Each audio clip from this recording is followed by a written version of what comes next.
جتنی بھی شرائط ہیں کاشف صاحب دیکھا سولوشن حکومت چلو IMF کی پریشر ہے یا لینڈر کسی بھی شرائط ہیں ان کو پورا کرنے کے لیے آہستہ آہستہ اس طرف آ رہی ہے, ان کی بھی مجبوری ہے جو وہ بیٹھے ہیں. میں یہ نہیں کہہ رہا ان کی مجبوری ہے یا ان کی مجبوری نہیں ہے, میں یہ کہہ رہا ہوں جب تک آپ کام ہی نہیں کرنے دیں کہ میں نے آپ کو ایک practical problem on ground problem بتائی ہے. اگر کل آپ کاروبار شروع کرتے ہیں, آپ یہ اپنی صحافت ختم کر دیتے ہیں, کل کو آپ کوئی دکان ڈال لیتے ہیں, اللہ تعالیٰ آپ کو بہت زیادہ عزت دیتا ہے, اللہ تعالیٰ آپ کے رزق میں فراوانی دیتا ہے, آپ 2 کروڑ سے اوپر چلے جاتے ہیں, تو کیا آپ سیلز ٹیکس کے نظام کو سنبھال سکیں گے؟ مشکل ظاہر کر مشکل تو ہوگا. نہیں جی مشکل نہیں ہوگا, ناممکن ہے, آپ چلا ہی نہیں سکیں گے.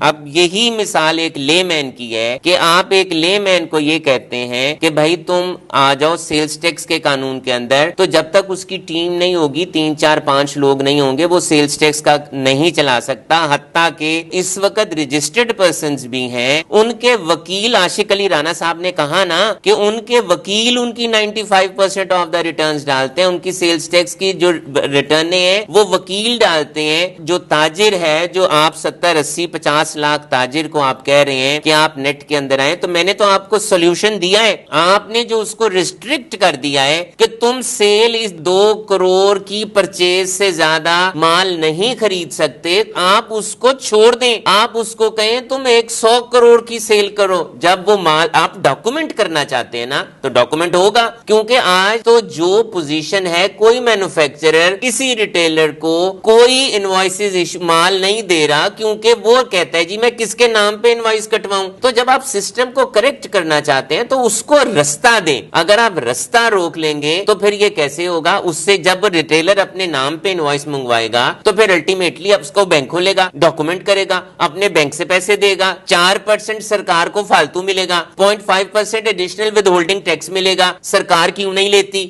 سرکار یہ کیوں کہتی ہے کہ یہ سیلز ٹیکس کے اندر ہی آیا؟ چلیے ایک اور بات, جب آپ جائیں گے چیز خریدنے کے لیے, آپ کیا اپنا CNIC دیں گے کسی ریٹیلر کو؟ آپ نہیں, میں تو نہیں دوں گا. ایک ریٹیلر سیلز ٹیکس میں اپنے آپ کو رجسٹر کراتا ہے, اس کو انوائس کاٹنے کے لیے جو اس کا واک ان کسٹمر ہے وہ CNIC نہیں دے گا تو وہ فرشتوں کو انوائس کاٹے گا. یہ پریکٹیکل پرابلمز ہیں. ان پریکٹیکل پرابلمز کو بیٹھ کر جب تک آپ ریزالو, اور ہماری جو اکانومی ہے, ہماری جو معیشت ہے, 75% کیش اکانومی کو آپ کہتے ہیں ہم نے راتوں رات اس کو کیش لیس کر دینا ہے, تو پھر بیٹھ جائے گی.